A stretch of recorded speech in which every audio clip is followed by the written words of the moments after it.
Bismillahirrahmanirrahim. Allahumma sholli wa sallim ala sayyidina Muhammadin wa ala alihi wa sahbihi asma'in. Nama ba'du. Yang sangat kita hormati Kiai Haji Jamal, semua keluarga. Yang sangat saya hormati Habib Muhammad Anis bin Syahab, sedanten yang hadir, terutama Nyai Munjidah Wahab selaku Bupati Jombang yang sangat saya hormati. Sebelumnya saya minta maaf karena ini nanti ngaji hanya 20 menit, karena saya dari awal itu tidak punya kemampuan ngaji umum. Saya ingat saya ngaji umum ini yang ke 9 atau 8, belum pernah. Karena apa ya, masa Rasulullah jadi Nabi itu 23 tahun, terus sampean ingin ngaji paham dalam 1 jam, itu keangkuhan menurut saya. Jadi Rasulullah itu jadi Nabi itu 23 tahun, tapi orang ingin memahami Islam, nyewa kiai, diatur lagi, itu kalau nggak pernah sepuh itu dosa, itu jelas itu. Itu 1 jam ingin paham. Saya punya sekian cerita, ini Maulidur Rasul Shallallahu Alaihi Wasallam. Itu dulu zaman Nabi itu ada ayat yang Jibril jauh-jauh dari langit turun ke bumi hanya membawa 1 kalimat. Sehingga syarat seorang mufassir itu termasuk tahu pertanyaan kalimat apa yang hanya 1 diturunkan Jibril, yaitu kalimat minal fajr. Jadi dulu awal-awal Islam itu ada ayat kamu makan wakulu washrobu hatta yatabayyana lakumul khaytul abyadu minal khaytil aswad. Jadi kalau malam puasa itu orang boleh makan selagi melihat benang putih sama benang hitam itu belum kelihatan. Tapi kalau sudah kelihatan mana yang hitam mana yang putih berarti otomatis imsak. Itu sahabat entah saking lugunya itu ya benar-benar pasang benang hitam sama putih, dia makan. Nanti 1 jam dari makan misalnya diintip lagi, kok belum kelihatan, makan lagi. Mungkin yang istrinya cantik ya kumpul istrinya lagi, kalau tidak cantik ya sudah tidak usah mungkin. Sampai itu jadi perilaku sahabat berhari-hari. Ketika dilaporkan ke Rasulullah, Rasulullah itu tertawa-tawa. Kok ada begitu? Baru Jibril datang menerangkan minal fajr. Jadi benang hitam artinya masih malam, benang putih maknanya sudah fajar shadiq. Itu lama sekali. Saya ini termasuk orang yang sangat-sangat susah ketika orang ingin belajar Islam itu instan. Dulu Nabi jadi Nabi itu 23 tahun. Itu untuk menemukan teori masbuk, tidak nyalip imam, itu Nabi juga lama. Jadi dulu sahabat itu kayak anak-anak kecil zaman saya kecil, itu kalau imam sudah rakaat ketiga atau rakaat keempat, itu kalau orang-orang desa kan langsung takbir, terus dia sholat sampai 3 rakaat nyalip siapa? Imam. Nanti di rakaat keempat baru sama imam salam dia ikut salam. Itu hebat betul itu sama sekali nggak salah. Kalau ditanya lo kok ikut salam, kan sudah sama-sama 4 rakaat karena imamnya dia apa? Disalib. Jadi dia takbir terus tahu imamnya rakaat ketiga atau keempat terus nyalip sampai ke rakaat yang sama, nanti salamnya bareng-bareng imam. Itu dulu sahabat ya gitu, kalau Rasulullah sudah di rakaat keempat atau ketiga langsung mereka takbir Allahu Akbar, nyalip. Setelah nyalip menyamakan dengan Rasulullah salam juga ikut salam. Jadi itu dulu lama sekali prosesnya. Sampai ada satu peristiwa Mu'ad bin Jabal datang, kemudian Nabi sudah sholat, berarti masbuk kalau dalam bahasa fikih. Mu'ad langsung ikuti Nabi, setelah Nabi salam baru Mu'ad menambahkan jumlah rakaat yang tertinggal. Terus semenjak itu jadi sunnah, jadi sunnatan mutaba'ah kalau masbuk ikut imam, kemudian hanya menambahkan rakaat yang tertinggal. Itu 23 tahun. Jadi saya ngisi 20 menit ya nggak paham, 2 jam ya nggak paham, 3 jam ya nggak mungkin paham. Daripada gitu ya 20 menit saja. Ya itu betul, karena saya tidak punya kemampuan untuk itu. Saya masih ingat saya ngaji umum pertama itu di hallnya abahnya Pak Hamid Pasuruan di Lasem, kedua di Pak Hamid Pasuruan kemarin, terus tadi di Kiai Robah Maksum. Itu ajudannya 3 kali ke saya tidak mau. Kiai Robah datang sendiri, sudah sepuh dituntun. Saya ini agak-agak soleh lah, kalau sama orang sepuh itu pengapesan. Masih ingat lah aturan mainnya, laisa minna walam yarham saghirona wa yuwaqqir haqqa kabirina. Tapi yang sepuh betul kayak Mbah Jamal itu sepuh betul. Ada sepuh gaya-gayanan enggak mau. Karena memang Mbah Jamal itu besanan sama saya, Mbah Sahal itu misanan saya, misanannya Mbah saya. Terus dapat Mbah Nafisa ya, sekeluarga sini. Saya teruskan, kalau Mbah Robah itu faktornya sanad ya. Robah bin Maksum, Maksum ini muridnya Mbah siapa itu? Fakih Mas Kumambang. Ya, Mbah Zubair dulu ya ngajinya sama Mbah Fakih apa? Mas Kumambang. Kemarin seminggu yang lalu saya di Pondok Termas ya, faktornya sepuh. Karena sanad saya Mbah Mun, Mbah Zubair, Kiai Fakih Mas Kumambang, kemudian Mbah Mahfud apa Termas. Saya terus mau cerita tentang sanad ilmu. Jadi Nabi itu 23 tahun dan itu tidak gampang, ada fasenya. Bahkan ada fase Nabi itu harus as-sukut anil mungkarat. As-sukut anil mungkarat itu diilmoni oleh pakar-pakar usul fikih. Apakah as-sukut anil mungkarat itu berarti mengekrori kemungkaran? Apa takhirul bayan? Saya ulang lagi pakai bahasa Indonesia. Ketika ada kemungkaran Nabi diam, itu diamnya karena nyari momen untuk ngandani, atau memang diam itu dengan tanda kutip jangan-jangan dianggap ikrar. Makanya ulama usul fikih itu berdebat. Diamnya Nabi ketika melihat kemungkaran di awal Islam itu karena ada ma huwa aham, ada yang lebih penting, yaitu menerangkan tauhid, atau takut itu menjadi satu momok bagi mereka karena Nabi dianggap coro Jawa itu dianggap kecangkeman, sidik-sidik ngeloroi, sidik-sidik ngeloroi. Nah, perdebatan ulama dalam seperti ini itu penting sekali karena nanti menjadi satu rumus ilmu. Saya berkali-kali berpikir gini, misalnya Anda punya keponakan atau punya anak pacaran, ada Pak D yang keras sekali, mesti marah. Itu nanti ponakannya nggak sempat dikandani karena main saja nggak berani, mesti Pak D itu marah. Karena ini Islam garis keras atau garis lurus atau apalah nggak tahu. Pokoknya punya garis. Terus ada kelompok Islam yang nggak punya garis, ya nggak punya karakter. Ponakane pacaran ya santai, malah kenalan sampai pacare ponakane. Candile kuliah podo ya. Sehingga ponakannya merasa terjustifikasi, berarti pacaran nggak apa-apa, wong paman saya nggak marah. Natijahnya pasti sama. Yang terlalu mudahanah, yang terlalu baik, hasilnya tidak didik sama sekali, karena seakan-akan mengakui bahwa itu tidak apa-apa. Yang keras sekali hasilnya juga sama, nggak didik sama sekali, karena dolan we rawani, kapan didiknya? Nah kira-kira seperti itu. Yang nggak mau berteman sama orang-orang maksiat juga hasilnya sama, meskipun atas nama kebenaran aku mau kancan nang maksiat ngotori, hasilnya sama, nggak mau mendidik. Tapi yang mau ngancani juga bahaya kalau terlalu keseringan, karena jute aku kenal kiai iki ratu diloroi berarti gak popo kan gitu. Nah ini PR besar dalam umat Rasulullah Shallallahu Alaihi Wasallam. Tadi saya diceritani Mbah Jamal berjuangnya di sini, nata dari kampung yang macam-macam menjadi kampung baik. Dulu saya duki di Lasem ya gitu. Mbah Mun dulu ya sarang dihimpit 2 kampung yang masalah, tapi lama-lama terus jadi kampung yang baik lewat tarbiyah, lewat proses tarbiyah yang luar biasa. Maka ketika kemungkaran kita biarkan, itu namanya apa? Namanya itu kalau dalam usul fikih itu takhirul bayan. Apa? Mengundurkan, memberi apa? Penjelasan. Karena sekali tidak dengan definisi ini, nanti takutnya dianggap al-iqrar alal mungkar, dianggap ngakui kemungkaran. Nah, saya termasuk orang yang sangat usuli ya, sangat memahami Quran, hadis itu cara disiplin ilmu usul fikih. Nah, kenapa itu satu keharusan? Begini logikanya. Saya ulang lagi, Nabi jadi Nabi itu 23 tahun. Itu yang menyokong beliau jadi Nabi itu orang Nasrani dan orang Yahudi. Karena itu satu-satunya perangkat yang harus dipakai. NU belum ada, sama nggak usah GR bela Nabi. NU pas itu belum ada. Maulid Nabi itu yang kangelan tuh Abu Lahab, bukan pengurus NU. Sampai sekarang dalil Maulid itu masih pakai Abu Lahab. Jadi ini ya NU itu termasuk organisasi yang luar biasa. Abu Lahab itu jadi dalil.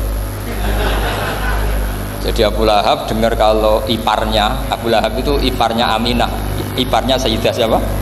Nah, dengar Aminah lahir nggak punya suami, saking senengnya candalemnya beliau namanya Suwaibah itu dimerdekakan. Ya setidaknya untuk hari Senin tak sebut beliau lah, karena pas soleh. Nanti Selasa Rabu sudah enggak. Itu dimerdekakan. Saya yang kiai kecil saja nggak bayangkan kalau pagi-pagi tidak punya anak dalam, yang bikin kopi siapa, yang mencucikan siapa, yang nyapu rumah siapa. Tapi Abu Lahab saking senengnya punya ponakan itu dikasihkan. Sudah Suwaibah kamu pakai saja. Sudah biar melayani kamu, ngurusin kamu. Jadi saya bayangkan hari itu Abu Lahab itu mungkin bikin kopi sendiri, nyapu sendiri demi ini. Nah itu sama Allah dikenang sehingga yukhaffafu anul adzabu yaumal isnan. Itu masyhur, idza kana hadza kafiron ja'a dhammuhu bi tabbat yadahu fil jahimi muhal lada ata annahu fi yaumil isnaini daiman yukhaffafu anhu lisururi bi ahmada famadzannu bil abdil ladzi kana umruhu bi ahmada masruran wa mata muwahhida. Ini Abu Lahab yang kafir, hormat Maulidur Rasul saja dapat takhfiful adab, apalagi yang mukmin. Jadi itu satu-satunya dalil maulid, itu dalilnya Abu Lahab. Ya makanya terus kita itu dibully sama kelompok sebelah, dalil kok Abu Lahab. Tapi saya pastikan awal Islam itu yang menjadi perangkat nubuah itu hanya Yahudi dan Nasrani. Karena yang lainnya nggak tahu Nabi itu apa. Saya beri sedikit cerita. Nabi itu umur, anggap saja kita ikut kaul yang 12 tahun saja. Sebetulnya ada beberapa perdebatan, yang ada yang bilang 9, ada yang bilang 12. Tapi yang debat tidak usah didengerin, sama-sama nggak tahu kok ngotot. Kadang orang debat yang lucu, sama-sama nggak tahu kok ngotot. Anggap saja 12. Nabi datang ke Syam. Syam itu ya sekitar Syria, Lebanon, Palestina, itu Syam. Itu pertama yang tahu kalau beliau Nabi itu ya rohib. Rohib itu terjemahnya ya pendeta. Rohib, Bukhairah nemuin Abu Thalib, itu siapa? Ini anak saya. Terus ditanya lagi, ini siapa? Ini anak saya. Sampai 3 kali. Terus sampai Abu Thalib itu agak tersinggung. Memangnya masalahnya apa kalau dia anak saya? Terus Ibu Bukhairah bilang gini, semua alamat Nabi pada anak ini itu ada semua, kecuali kecelakaannya satu, anak kamu. Loh, memangnya masalahnya apa? Karena alamatnya Nabi di Taurat dan Injil itu yatim, sementara ini punya bapak kamu, ini masalah. Jadi dilihat macanya sudah memenuhi kriteria, semua memenuhi kriteria kecuali satu, karena punya bapak Abu. Akhirnya Abu Thalib ngaku, enggak, ini enggak anak saya, ponakan saya. Akhirnya diketahui kalau ini benar-benar calon Nabi. Pertama yang tahu siapa? Pendeta. Karena yang punya khazanah kitab samawi itu ya para orang Nasrani dan Yahudi. Sehingga Al-Quran meskipun pada akhirnya ngeritik Yahudi Nasrani itu, tapi nggak bicarakan Yahudi dan Nasrani. Karena satu-satunya yang masih punya kitab samawi itu Yahudi dan Nasrani, meskipun sebagiannya sudah dirubah-rubah. Alamat pertama itu seperti yang diceritakan di Barjanji, afi ainaihi humratun, matanya dilihat. Terus perlakuan pohon, saya pernah di pohon itu, pohon nubuah, itu umurnya ribuan tahun. Itu kalau Nabi duduk misalnya di arah barat, matahari dari barat, normalnya kan kena kesetrong matahari. Itu yang rubah itu dahannya. Jadi Nabi itu orangnya lugu, duduk aja nggak mau mikir. Memang syaratnya Nabi itu nggak boleh mikir, harus ummi itu lugu. Nggak boleh Nabi mikir besok makan apa, terus jabat apa, itu nggak boleh. Itu udah Nabi, itu maklar itu. Nabi itu nggak boleh mikir. Makanya Quran nyifati Nabi itu makun tata drimal kitab walal iman. Kamu itu tidak tahu kitab itu apa, iman itu apa. Jika Nabi itu nggak bisa jumpa pers, nggak bisa. Nabi kok memaklumatkan, wah saya tadi malu, nggak bisa. Nabi itu justru bagus keliru pertama jadi Nabi. Nabi pertama ketemu Jibril itu dikira malakul maut, dia lari ketakutan. Zamiluni Khotijah, saya ini takut, itu tadi ada malakul maut, saya takut. Sama Khotijah dikemulin. Jadi Nabi itu nggak tahu kalau itu malaikat siapa? Jibril. Jibril nggak bisa dia kenalan nggak di seminar. Ini malaikat Jibril pernah kuliah di sini, nggak bisa seperti itu. Jibril itu ya aneh. Pertama ketemu Nabi, Iqra ya Muhammad, kamu harus baca ini. Kata Nabi, ma'a Nabi Qur'an, saya tidak bisa baca. Harus bisa. Dipaksa sampai 3 kali. Nabi tetap jawab, saya tidak bisa baca. Terus kata Nabi kenangnya, Tony, saya didekap, kamu harus bisa baca. Setelah baca dilepas, Nabi lari pulang. pulang terus bilang ke istrinya zammiluni zammiluni. Ini secara nahwu agak aneh karena mukhatabahnya perempuan satu, harusnya zammilini zammilini. Kalau untuk perempuan harusnya idribi ya, unsuri gitu. Tapi karena Khadijah dihitung ahl itu keluarga, maka Nabi pakai khitab apa? Mudzakkar jamak zammiluni. Jadi Nabi nggak tahu kalau pertama jadi Nabi. Karena syaratnya Nabi harus ummi. Justru karena ummi itu orisinil, semua yang dikatakan Nabi pasti dari wahyu. Nah, sing tadi Nabi sampeyan mikir, saya besok ngomong apa ya supaya orang tertarik. Makanya kamu gak akan jadi nabi. Selain sudah ditutup juga bahaya ini karena tadi. Makanya saya ngaji itu ya sekenanya saya tidak pernah ngaji itu mikir. Karena ngaji itu menarik ndak itu terserah nasib. Kalau nasib sedang baik, kamu tidak paham gini, wah Gus Bae ilmunya tinggi sampai kita tidak paham itu kalau nasib sedang baik. Kalau nasib tidak baik, ngomong sudah enak apa? Sebulet tuh. Jadi sebetulnya ini masalah qalb. Allah yang muqallibal qulub. Kayak kamu kelihatan serius itu kalau nasib sedang baik dianggap pemikir. Kalau nasib sedang nggak baik, wong kok merengut terus mesti begitu. Kalau kamu nasib baik sering guyon mesti orang komentarnya alhamdulillah itu ceria, gampang syukur. Kalau nasib nggak baik kiai kok guya-guyu ora jelas kan gitu. Sehingga Nabi itu memang nggak boleh mikir. Sehingga diistilahkan ma kunta tadri mal kitabu walal iman. Kamu itu tidak tahu Muhammad kitab itu apa iman. Justru itu bagus. Nggak tahu itu bagus kalau untuk Nabi. Kalau untuk apa? Sehingga orisinil datang ke Khadijah zammiluni zammiluni. Jawabannya Khadijah lucu. Kamu betul ketemu orang seperti ini ke makhluk seperti ini nih? Iya kata Nabi. Itu Khadijah itu kaconya bukan main. Khadijah itu kacau. Khadijatul Kubra termasuk manaqib yang dicintai Mbahmu. Ini mbah-mbahnya Habib, ini Muhammad bin Anis. Khadijah bilang gini, ya gini saja mas. Suatu saat kalau teman kamu itu datang bilang ke saya, iya kata Nabi. Nggak ngerti kalau ini dites. Suatu saat Jibril ini datang lagi. Nabi juga ini loh temanku. Kalau bilang Jibril itu ini temanku datang lagi. Khadijah fakhasarat an fakhidiha. Masyhur itu di riwayat. Apa pahanya agak dibuka. Mas temanmu masih, weh lari katanya. Terus setelah lari ditutup lagi. Temanmu datang lagi, iya datang lagi. Absyir ya Muhammad, kamu harus senang. Itu benar-benar kamu itu nabi. Jadi Khadijah punya sekian definisi. Kalau nabi betul itu melihat apa malaikat betul itu melihat aurat itu pasti lari. Jadi dibuka. Ternyata Jibril lari. Khadijah ini tidak tahu, yang tahu nabi. Nabi ya nggak tahu kalau dites. Kalau nabi tahu, oh kok ngene nak dites ya.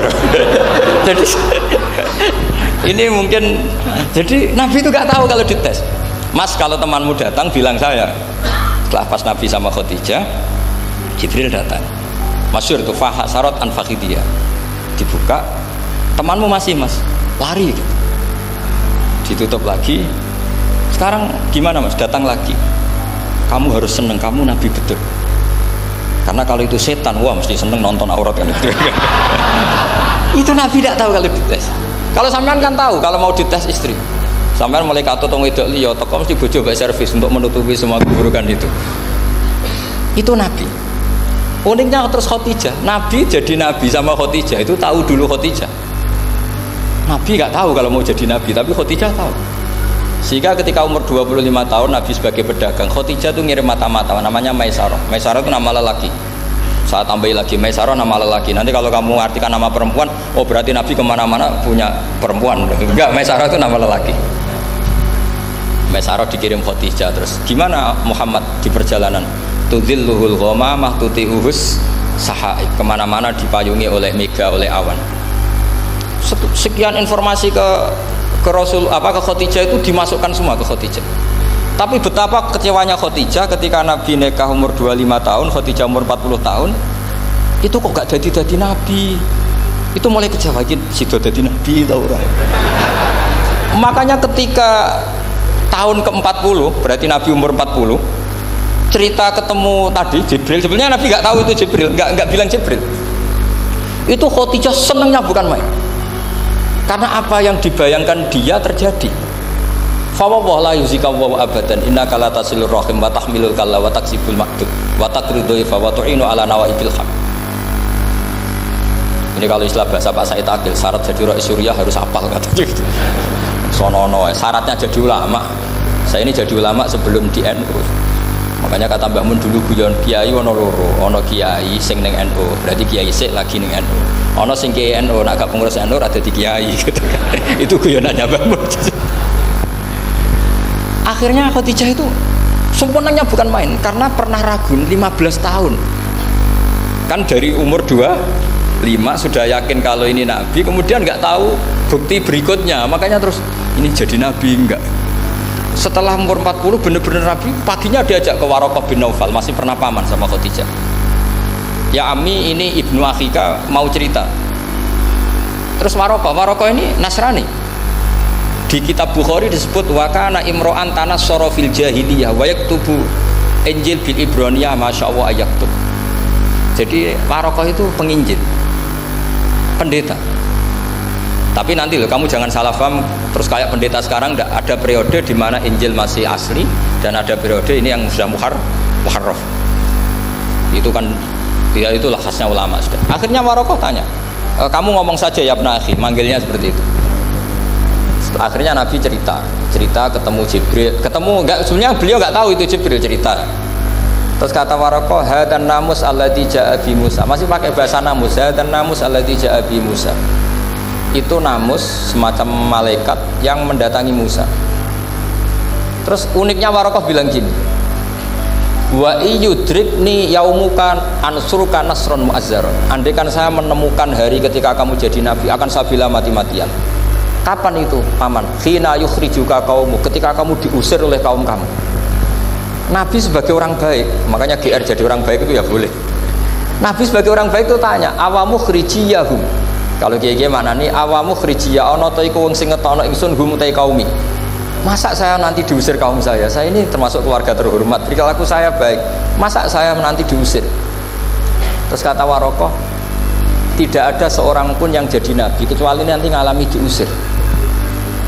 Jadi yang tahu mau diusir itu ya Waraqah. Nabi malah tanya, masa saya nanti diusir? Karena tadi syaratnya Nabi harus ummi itu keibu-ibuan. Jadi nggak tahu. Tapi nggak tahu di Nabi itu sifatu madkhin, sifat pujian, bukan sifatu naqsin, sifat apa? Kekurangan. Akhirnya Nabi mulai sadar, wah ini jadi Nabi tenan kan gitu. Jadi makanya kitab Fathul Bari, syarahnya Bukhari, termasuk komentarnya Said Muhammad di beberapa kitab beliau, di Mafahim, di beberapa kitab. Kamu jangan terlalu fikih. Kalau terlalu fikih kan nggak boleh mempercayai omongan orang kafir, orang ahli kitab. Karena awailun nubuwah itu yang komentar semua ahli kitab. Awailun nubuwah itu yang tahu bahwa Nabi Muhammad calon nabi itu semuanya data dari ahli apa? Ahli kitab. Sudah akhirnya Nabi ketemu Jibril lagi yang menurunkan ayat ya ayyuhal muddatsir qum fa'anzir wa rabbaka fakabbir wa thiyabaka fatahhir wa rujza fahjur wa la tamnun tastakbir wa li rabbika fasbir.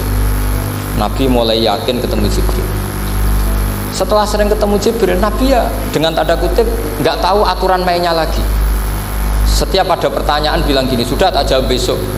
Mentang-mentang besok Jibril datang. Ternyata Jibril tidak datang. Sampai 40 hari. Akhirnya dibully sama umatnya. Mat jari so jawab ternyata ada bisa. Piye Jibril ora teko. Akhirnya diwarai meneh. Ngene lho carane dadi nabi, wala taqulanna lisein ini fa'ilun dzalika hudan illa ayasa. Jadi Nabi, sudah kamu besok datang ke saya tak jawab, karena Nabi mentang-mentang besok mau konsultasi sama apa?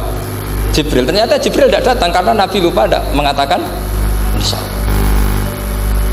Kalau Nabi itu tahu semua, pasti Nabi mengatakan insya Allah dulu. Tapi Nabi memang sebaiknya nggak tahu. Ummi, justru itu wa ma yantiqu anil hawa in huwa illa wahyu yuha. Itu beberapa peristiwa. Sehingga syaratnya jadi wali, karena wali itu warasatul anbiya, ya kudu rada goblok sithik-sithik. Enggak boleh wali kok cerdas, analisis, enggak boleh. Wali kok delok TV ngrungokno pakar-pakar analisis. Iku ora wali, jadi maklar. Enggak boleh. Jadi misalnya yang menang Pak Jokowi atau Pak Prabowo, enggak boleh pakai Pak Jokowi petahana, bos gini, enggak boleh. Wali kalau ditanya yang menang Pak Jokowi Pak Prabowo, biadillah gitu aja. Itu urusan Allah. Itu alamatnya apa? Itu nggak penting, yang penting boleh ridhanya Allah.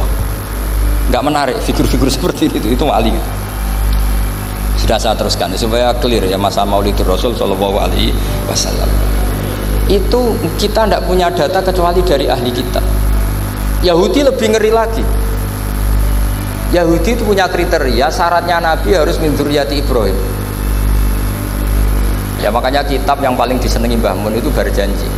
Syaratnya Nabi harus min dzurriyyati Ibrahim. Lalu Muhammad itu siapa? Kok tahu-tahu Nabi? Dia itu orang Arab. Orang Arab itu jahiliyah, wongnya goblok-goblok. Wah, akhirnya terus jadi polemik ilmiah kan. Akhirnya Nabi memaklumatkan diri kalau beliau min dzurriyyati Ibrahim. Dibuktikan Ibrahim pernah singgah di Mekah, yaitu fihi ayatum bayyinatum maqamu Ibrahim. Bahwa Ibrahim pernah hidup di Mekah ada buktinya, yaitu ada bekas kaki di dekat Ka'bah. Akhirnya Ibrahim meninggalkan Ismail. Ismail kecil kekurangan air, Hajar lari-lari nyari air 7 kali. Akhirnya jadi sa'i bena Safa wal. Ada sekian bukti kalau Ismail itu hidup di Mekah, mereka sama suku Jurhum. Akhirnya orang Yahudi mulai ngeper. Loh iya, Muhammad pantas jadi nabi. Ternyata orang Mekah turunan Ibrahim alaihis. Itu andekan orang Yahudi yang tidak komen, itu juga gak dilacak nasabnya Nabi. Gara-gara orang Yahudi komen, Nabi itu harus turunan Ibrahim. Kamu asal-usulnya gimana? Akhirnya Allah sendiri yang menjawab bahwa Nabi lahir dari Ibrahim. Padahal Ibrahim itu orang Palestina. Logikanya gimana? Ternyata Ibrahim pernah singgah di Mekah. Ada bekas kakinya, ada ritualnya, yaitu lari bena Safa wal Marwah, menceritakan wal Marwah, menceritakan apa? Ibrahim ketika nyari apa? Siti Hajar ketika nyari apa? Itu disebut fihi ayatum bayyinatum maqamu Ibrahim. Maka Berjanji itu kitab yang masalah madaih itu bagus secara tarikh. Jadi kitab madaih itu beda-beda. Ada yang kayak Habib Ali. Habib Ali itu lebih ke isek itu berontok.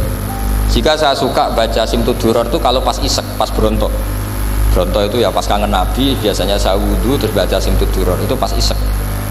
Tapi kalau saya ingin baca sejarah suka Berjanji. Kalau Habib Ali jelas isek. Yang duriannya sekarang di Solo termasuk Habib Muhammad bin Husain bin Anis bin Alwi bin Ali yang punya Simtud Duror. Jika kalau beliau baca sholawat ya sholatan yattasilu biha ruhul musalli alaihi bi fayam basitu fi qalbi siru nuri ta'aluki bi wa hubbi fayuktabu biha bi inayatillahi nabu bi hisbi. Kalau Berjanji enggak, dia tahu problem utama Nabi itu nasabnya, karena beliau orang Quraisy, orang jahiliyah yang dikira enggak punya darahnya Nabi Ibrahim. Maka beliau pertama ngarang diantaranya wa ba'du fa'aqul huwa Muhammad bin Abdullah bin Abdul Muttalib wasmuhu Syaibatul Hamdi Humidat Khisalusaniyah. Saya pastikan Muhammad cucunya Abdul Muttalib. Dia yang punya pintu yang mau masuk ke Ka'bah, namanya Babu Bani Syaibah. Itu nama lain dari Abdul Muttalib. Terus diteruskan Abdul Muttalib bin Hasyim terus sampai wa adnanu bila raibin idadawil ulumin nasabiyah ila dabihi Ismail nisbatuhu wa muntah. Karena Berjanji ingin ngomong, ingin memaklumatkan ini Muhammad, kamu kira orang mana? Beliau adalah turunan Ibrahim. Kayak apa alimnya yang ngarang Berjanji? Ya, saya berkali-kali ngomong di mana-mana. Lah Berjanji itu nasibnya kurang baik. Dibaca bahasa Arab, yang baca nggak paham, yang dengar nggak paham. Akhirnya kubu sebelah dianggap baca mantra. Nah, terus dihukumi bid'ah kan? Coba kalau itu ditulis bahasa Indonesia. Nasab Muhammad, dia punya bapak Abdullah, punya mbah Abdul Muttalib gini-gini. Paling kubu sebelah tidak akan bilang bid'ah, mesti ngomong ini buku sejarah. Jadi gara-gara bawa bahasa Arab, sing maca ora paham, sing nyenggaki ora paham, terus koyok mantra. Sing kritik yo luwih ora paham. Sudah akhirnya. Jadi Berjanji itu bela-belain Nabi itu yang dilihat sisi nasab. Makanya beliau ngendikan wa adnanu bila raibin intadawil ulumin nasabiyah ila dabihi Ismaila nisbatuhu wa muntah. Itu juga orang Yahudi. Akhirnya orang Yahudi banyak yang iman. Ternyata Muhammad itu tidak orang lain.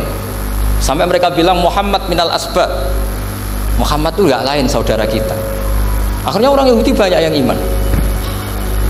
Jadi pertama Nabi jadi Nabi itu yang tahu ya orang Yahudi dan orang Nasrani, karena mereka pasti punya sisa-sisa kitab samawi. Yaitu yang diceritakan Ka'bil Ahbar. Ya al haditsus tsani an Yasar bin Atha an Ka'bil akhbar qala allamani abi Tawrata ila sifran wahidan kana yaktimuhu wa yudkhiluhus sunduk falamma mata bi fatahtuhu fa idzan fi nabiyyun yakhruju akhiras zaman maulidu bi Makkah wa hijratu bil Madinah wa sultanuhu bisyam. Jadi ini saya urun nerangkan maulid, tapi jangan diundang lagi ya, pokoknya saya ini kaidahnya jelas, kalau tidak pernah sepuh undang saya haram. Aturan fikihnya kan gitu, kalah alim ngatur yang alim haram, kalah tua ngatur sing tua haram, tapi nak wong tua ngatur sing nom ono kemungkinan halal. Mereka ono kemungkinan sing nom ra nurut wong tua itu dosa. Makanya kalau saya dipanggil yang pernah sepuh, waduh cocok ra cocok ya samina wa atona. Karena Mbah Jamal ini abahnya Gus Rozin, biasanya Basal. Terus saya pokoknya tak ingat saya pengajian umum itu baru ke-7 ke 8. Semoga ya nanti sampai mati ya jumlahnya masih bisa terhitung. Tapi kalau ngaji rutin saya terus ngaji rutin. Saya pernah baca hikam di Jogja khatam. Kalau di pondok saya sudah nggak terhitung saya khatam berapa kitab, nggak terhitung karena saya sering ngaji rutin. Sehingga Diba itu kitab kesayangan Habib Ali. Habib Ali sebelum ngarang Simtud Duror itu beliau nginduk kitab apa? Diba, masyhur. Jadi saya ulang lagi ya, kalau Diba sama Berjanji lebih ke tarikh, kalau Habib Ali ke Isyak, semuanya baik. Saya baca semua. Saya niru Habib Ahmad Al-Habsyi Pasuruan, pernah tak tanya, kenapa kalau maulid baca 3-3-nya? Ben ke asobiah, Gus, ben keduman kabeh. Saya itu setengah hafal semua, 3-3-nya setengah hafal semua. Berjanji cerita al haditsus Diba, yang ini Diba, al haditsus tsani an Yasar bin Atha an Ka'bil akhbar.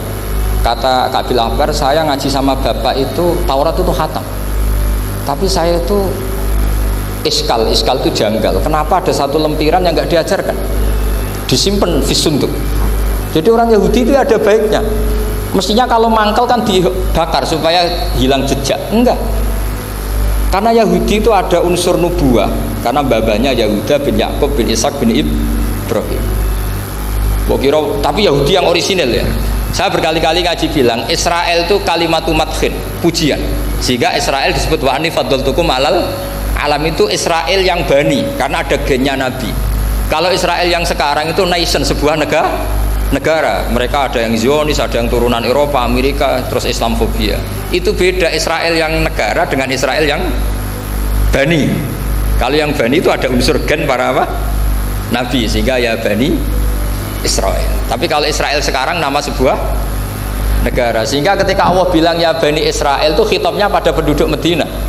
Kenapa? Karena penduduk Medina zaman itu banyak yang keturunan Nabi Ibrahim alaihis salam. Jadi Israel di Quran itu bukan nama sebuah negara, nama sebuah turunan, sehingga disebut ya bani Israel, he anak turune Israel. Kita tahu Israel nama lain daripada Nabi Yakub bin Ishak bin Ibrahim.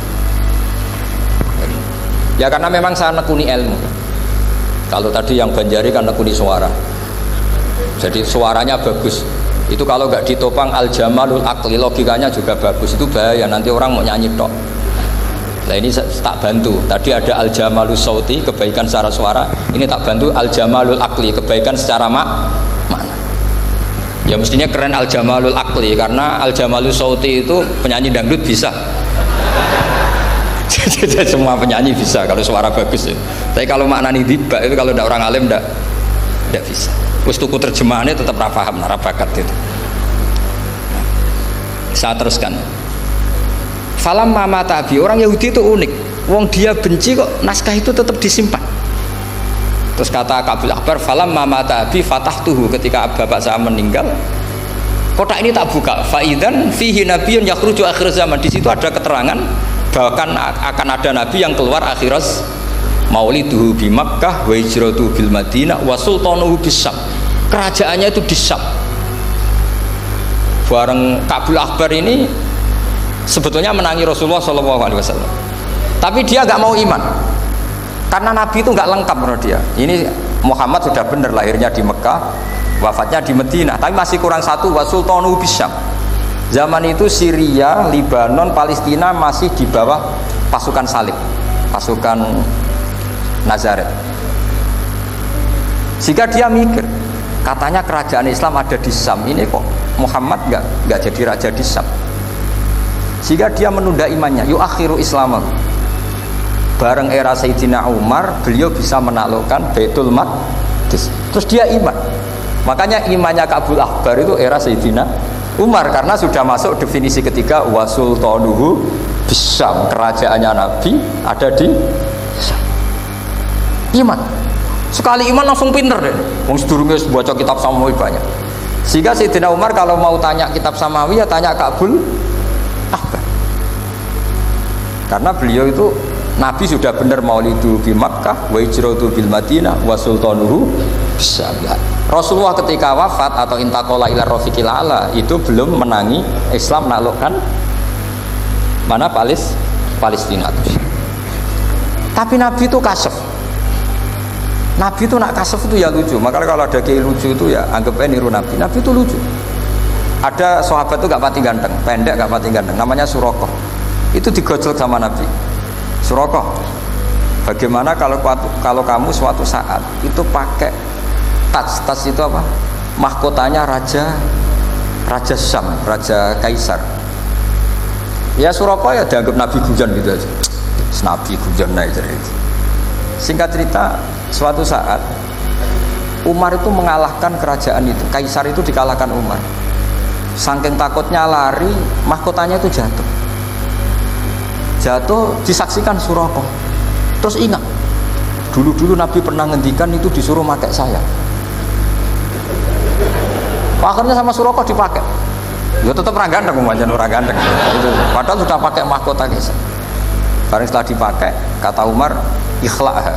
Itu dicopot. Mau saya pakai untuk Baitul Muslimin, untuk Baitul Mal.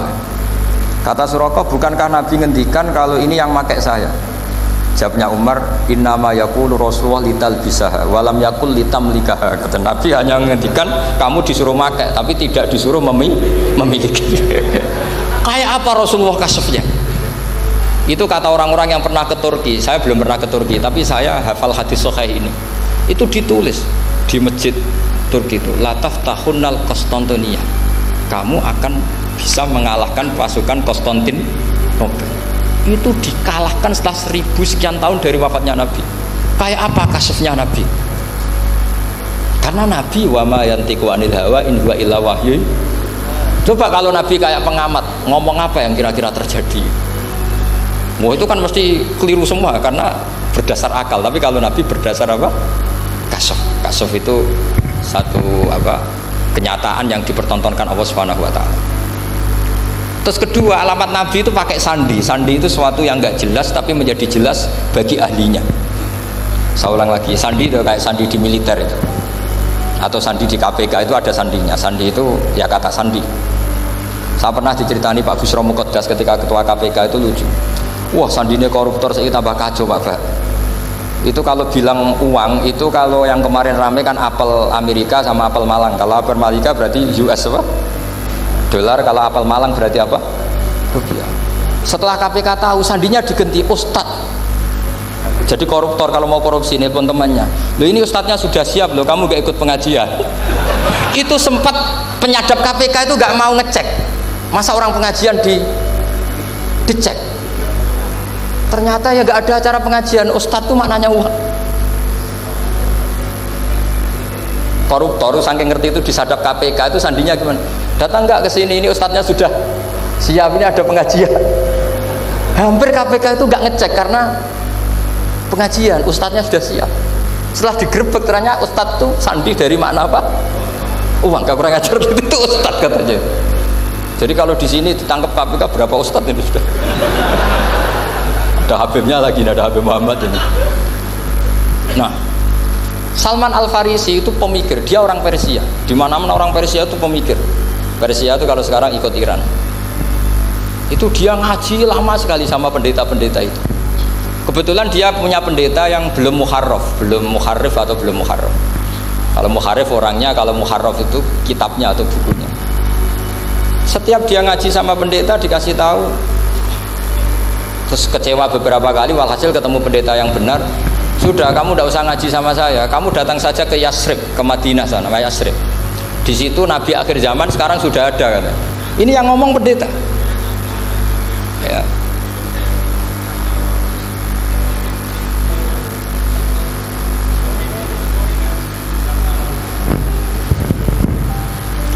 Ya, terus sandinya itu 3. Itu aneh semua sandi. Sandinya pertama layak balus sodakoh. Lalu saya tahu kalau itu Nabi gimana. Pas itu posisi di Babylon. Babylon itu sekarang ikut Irak. Babylon itu ikut Irak. Dia orang Persia, kira-kira sekarang Iran. Terus dia kerja di Babylon, kalau sekarang ikut Irak. Makanya ada yang cerita Nabi Ibrahim itu orang Babylon, berarti orang mana? Irak. Kemudian pindah ke Syam, kemudian sempat hidup di mana? Makkah. Akhirnya datang. Beliau di Babylon diceritain. Terus beliau miskin. Terus ada kafilah dari Yasrib, dia bilang saya siap jadi budak Anda asal saya dibawa ke Yasrib. Akhirnya Salman jadi budak. Jadi budak, dia di Yasrib jadi budak. Demi penelitian tuh dia jadi budak. Padahal dia orang pinter sekali, namanya Salman Al-Farisi. Setelah jadi budak, dia di Yasrib. Suatu saat dia kerja dapat ujroh itu upah. Datang ke Rasulullah. Ya Muhammad, manggilnya masih jangkar. Ya Muhammad, saya punya banyak uang.